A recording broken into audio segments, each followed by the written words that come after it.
100 mg অর্থাৎ কটসন। হসপিটালের প্রায় প্রত্যেকটি ওয়ার্ডে এই ইঞ্জেকশনটা ব্যবহার হয়ে থাকে।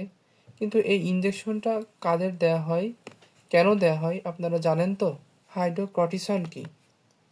এটি একটি স্টেরয়েড ইঞ্জেকশন যা শরীরের হরমোনের কর্টিসলের কাজটা করে। কেন ব্যবহার করা হয়? তীব্র অ্যালার্জি, অ্যাজমা বা সিওপিডি, ক্রনিক অবস্থা, একটি পালমোনারি ডিজিজের আসমিক অ্যাটাকে, অ্যাড্রেনাল ক্রাইসিস অর্থাৎ অ্যাড্রেনাল ডিজিজে, সেপটিক শকে, রক্তচাপ বাড়াতে, মেনিনজাইটিস বা ব্রেইন সোয়েলিংয়ে, ইডেমা কমাতে, অটোইমিউন ডিজিজ যেমন রিউমাটয়েড আর্থ্রাইটিস। কখন দেয়া হয়?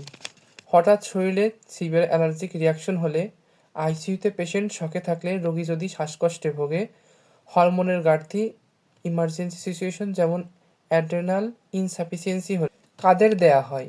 যাদের তীব্র অ্যালার্জি হয়েছে, ক্রিটিক্যাল রোগী যেমন shock, meningitis, brain oedema, asthma, COPD অর্থাৎ ক্রনিক অবস্থা, একটি পালমোনারি ডিজিজ পেশেন্ট, এন্ডোক্রাইন রোগী, অ্যাড্রেনাল ডিজিজ।